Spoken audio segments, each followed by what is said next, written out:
Hey guys, my name is Russian Badger, and I'm sick. And the beginning of my sicknesses, like the beginning stages, always sound like, "Give me a chicken sandwich and some waffle fries for free right now." And then the end of my sicknesses always sound like I'm Squidward. Like right now, I'm in the Squidward stage because my cold is on its decline. It's weird because I would rather do a commentary in the chicken sandwich voice compared to the Squidward, like I have some kind of nasal deficiency, like I'm living next to this guy named SpongeBob who lives in a pineapple, but that's a different story. I don't know if all of you are familiar with SpongeBob, maybe not. But I'd like to start off this commentary by saying, say goodbye to your chopper, you chatty Cathies. That's what you get for being a circle-strafing helicopter monster catfish, man. Wow. Actually, you know what? I think that's combining too many terms. That's really excessive, but this is by far probably the most asinine, ridiculous, odd, weird, uncommon gameplay that you will probably ever see from me. And I think you would see certain moments from other people like this, like a moment in a game where it's like, wow, I can't believe that happened, but this game has so many of those. And pow, right in the kisser. Oh man, right in the sweet spot.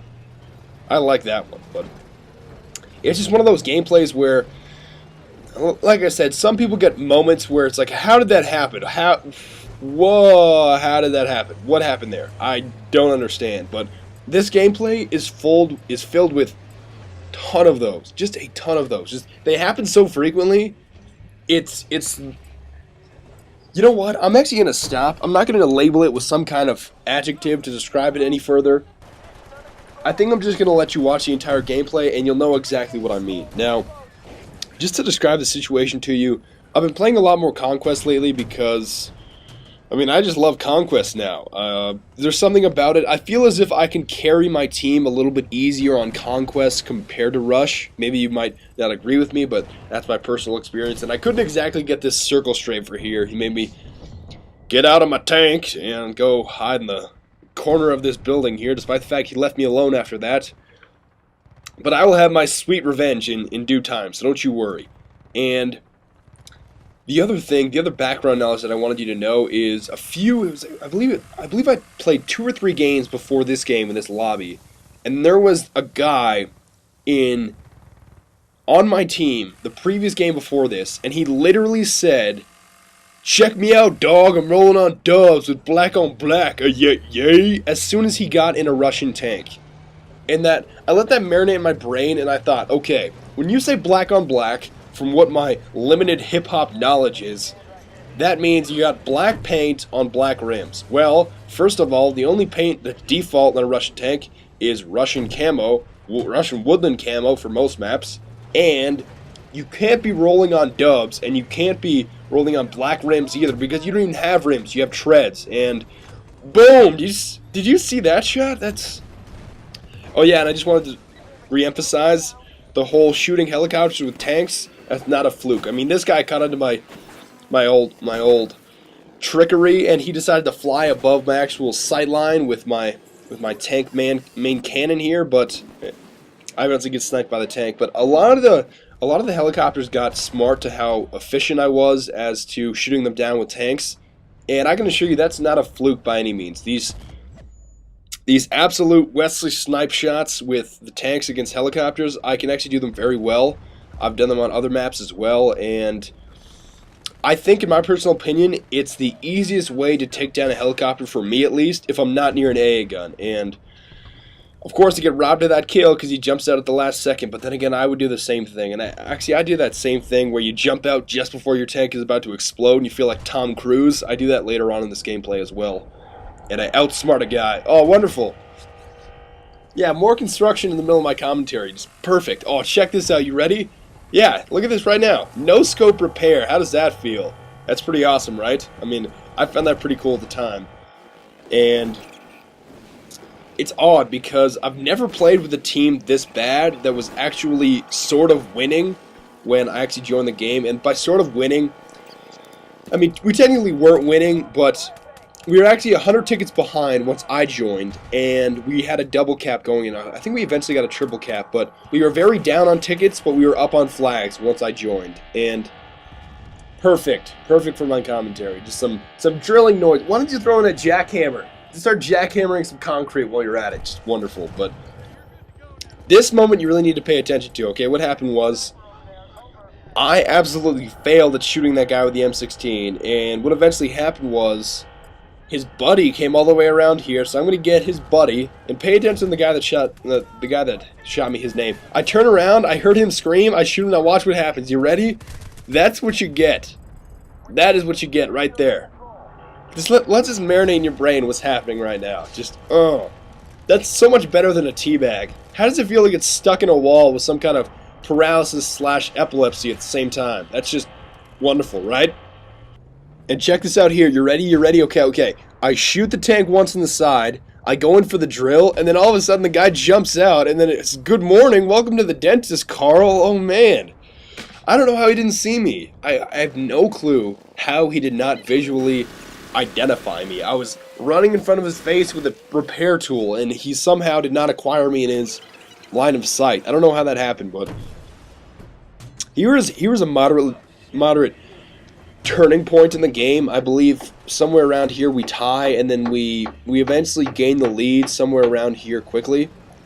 And I mean, that's definitely a significant, or something that I want to identify, because we were losing 100 tickets when I came in. And say goodbye to your tail rotor, catfish. Oh man, that'll teach you to fly in a straight line. And isn't it perfect that you hit the tail rotor? Isn't that so stereotypical? Like in movies, they just always happen to hit the tail rotors, that you flip around for 20 minutes while you have some kind of dramatic monologue, and they have to hit the parachutes, and you hit some kind of red button. It's like an emergency eject, and it's not really consistent with helicopters. More so fighter jets, but I think you guys know what I mean. And here's what I was talking about, jumping out the last second. Okay, this guy knows that he's beat because I'm hitting him in his side. He's hitting me in the front, and you always want to keep your front armor because it's a lot more dense and it's stronger. He jumps out, and I say, oh, I think not, Mr. Tom Cruise. I jump out, I kill him, and look at this. How does it feel to have your cookies jacked? And I know if I say you just got your cookies jacked, and you guys, I have to explain the reference to you. Otherwise, you guys are just going to be left out in the cold. Well, in elementary school, we used to play around in this game of tag, but then everybody hated tag in my elementary school, so then we would all run around with Famous Amos cookies in our hands, and if you tagged somebody, you got their cookies, also known as getting your cookies jacked. And that's where it comes from. Yet again, say goodbye to your chopper for the third time. Third time? I believe it's third time, but no, that's fourth time. That's fourth time. I got the circle strafer, I got the snipe over the hill, I got the tail rotor, and I got that guy. That's already 4. Oh man. And here was kind of a nervy part, because obviously my teammates are they're basically complete and utter Carls. I thought that rocket came out of the tree for some reason. That rocket just came out of the heavens. I don't know what happened. I thought there was a guy behind me here, and I was kind of paranoid, so I started shooting. And eventually, we played this little ring around the rosy game around this big, large, I believe it's one of those windmill poles, concrete barrier, and I get one, but I can't get the second guy. It's so sad. It's so sad. And eventually, my team sort of helps me camp C, but they really are not very helpful in this later stages of the game.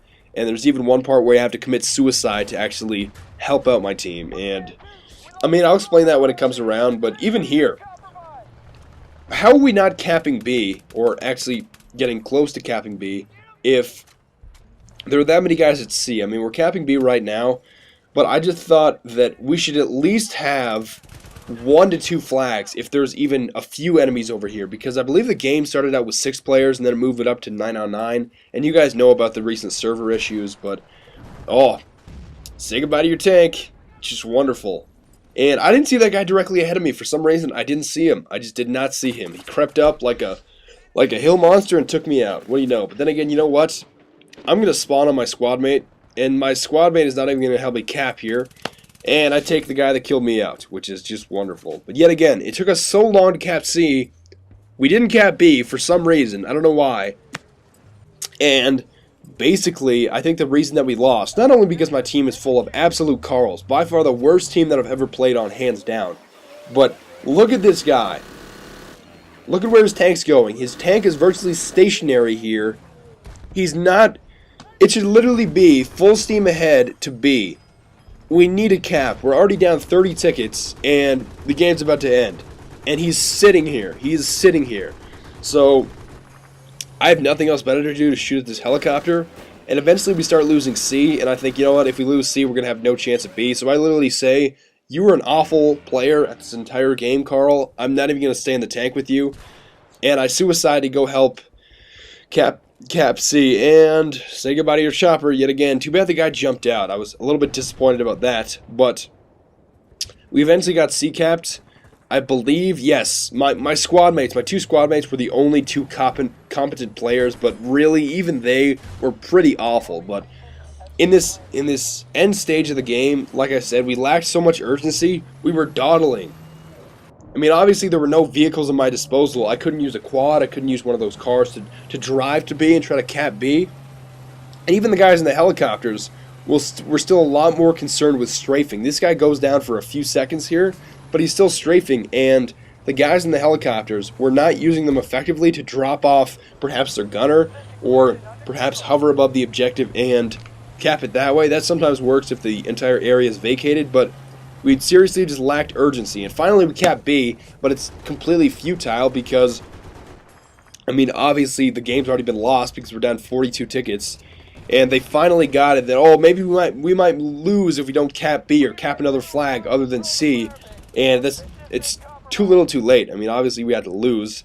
And I wanted to explain to you why we lost, but I also wanted to upload a loss because I wanted to kind of keep you guys on your toes as far as I don't always want to upload just flawless victory. Let me see you pawning nubs for 20 minutes and just bashing some Carl's face in with a knife 12 times. I want to see some more balanced gameplay for myself, actually. And look at this. I'm pretty sure that every guy on my team was level 20 or lower. Everybody on their team was level 30 or higher. And, I mean, excluding me, of course, but it's just frustrating. And I want to thank you for putting up with this cold commentary. But until next time, auf Wiedersehen and bis bald.